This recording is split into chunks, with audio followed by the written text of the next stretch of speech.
कल इज्जतनगर थाने में एक डबल मर्डर की घटना हुई थी, जिसमें एक आपराधिक प्रवृत्ति के व्यक्ति के द्वारा अपनी सास और अपने साले को चाकुओं से वार करके उनकी हत्या कर दी गई थी।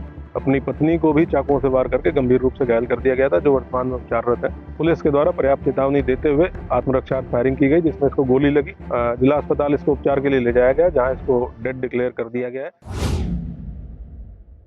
आदाब, नमस्कार, मैं वसीम अख्तर और आप देख रहे हैं द लीडर हिंदी। सास और साले को मारकर दहशत फैलाने वाले का पुलिस ने किस्सा तमाम कर दिया है। 18 घंटे बाद ही पुलिस ने मुठभेड़ के बाद अफसर खां को मार गिराया है। ये मुठभेड़ मुड़िया अहमदनगर के सहारा ग्राउंड पर हुई है।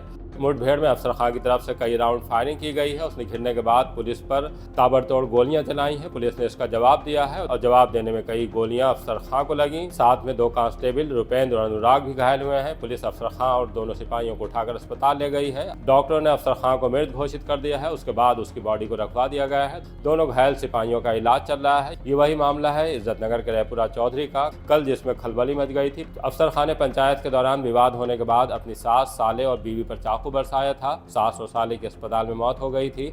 उसकी बीवी साइमा का अभी अस्पताल में इलाज चल रहा है। हालत में थोड़ा सुधार बताया जा रहा है। पुलिस तभी से अफसर खां की तलाश में लगी थी। जिस तरह से मामला हुआ था, तमाम पुलिस के आला अफसर भी मौके पर पहुंच गए थे। एडीजी रमेश शर्मा ने भी मौका मुआयना किया था। अफसरों को निर्देश दिए थे कि इस मामले में क्या कार्रवाई होनी है। एसएसपी ने साफ कर दिया था कि कड़ी कानूनी कार्रवाई होगी। उसके बाद फरार हुए अफसर खां की तलाश में कई टीमें लगा दी गई थी। इन टीमों की मुठभेड़ अफसर खां से सुबह सहारा ग्राउंड पर हुई है। दोनों तरफ से फायरिंग के बाद मुठभेड़ में अफसर खां को मार गिरा दिया गया है। अगर अफसर खां की बात करें तो उसने अपनी चचेरी बहन से शादी की थी।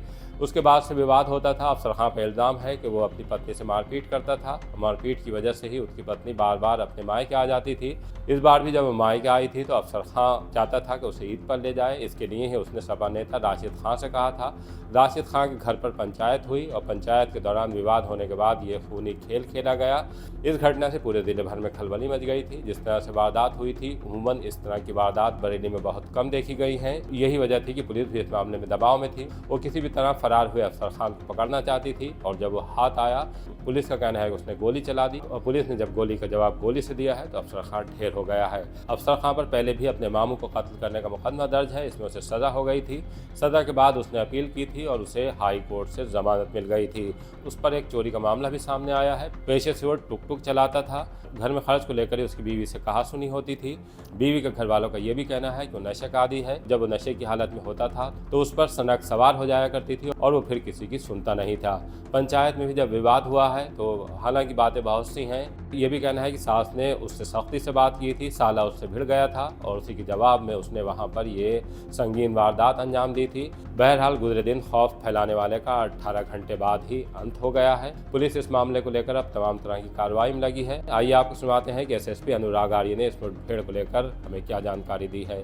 कल इज्जतनगर थाने में एक घटना घटित हुई थी, जिसमें डबल मर्डर की घटना हुई थी, जिसमें एक व्यक्ति के द्वारा आपराधिक प्रवृत्ति के व्यक्ति के द्वारा अपनी सास और अपने साले को चाकुओं से वार करके उनकी हत्या कर दी गई थी। अपनी पत्नी को भी चाकुओं से वार करके गंभीर रूप से घायल कर दिया गया था, जो वर्तमान में उपचाररत है। मेरे द्वारा 3 टीमें पुलिस की गठित की गई थी इसकी गिरफ्तारी के लिए।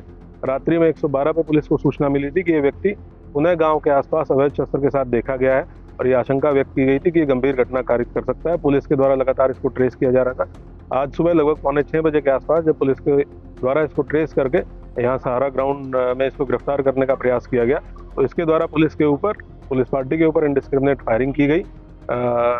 पुलिस के द्वारा पर्याप्त चेतावनी देते हुए आत्मरक्षा फायरिंग की गई, जिसमें इसको गोली लगी। जिला अस्पताल इसको उपचार के लिए ले जाया गया, जहाँ इसको डेड डिक्लेयर कर दिया गया है।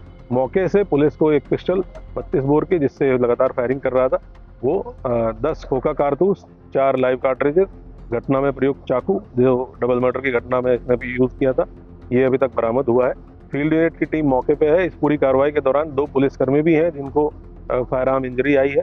इंस्पेक्टर इज्जतनगर की बुलेट प्रूफ जैकेट और जो गाड़ी है, सरकारी गाड़ी है, उसमें भी गोली लगी है।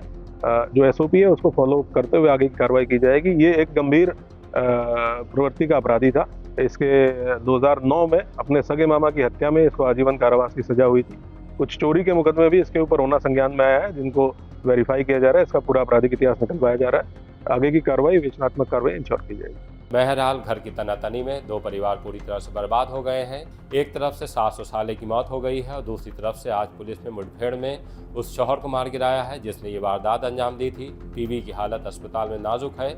इन दोनों की बात करें तो इन दोनों के दो छोटे बच्चे हैं, एक लड़की है और एक लड़का है। दोनों ही परिवार आर्थिक तौर पर कमज़ोर हैं। खासतौर से अफसर खां की जो बीवी है उसके वालिद मजदूरी करते हैं। कल जब ये वारदात हुई है तब भी वो किसी गांव में मजदूरी कर रहे थे और वारदात के कई घंटे बाद मजदूरी करने के बाद घर लौटे थे। उसके बाद जब उन्हें ये पता लगा है कि बीवी और बेटे का कत्ल हो गया है तो वो बेसुधी की हालत में चले गए थे। खैर, एक ऐसा मामला जो घर में तनातनी से शुरू हुआ और उसने दो परिवारों को बर्बादी के कगार पर खड़ा कर दिया है।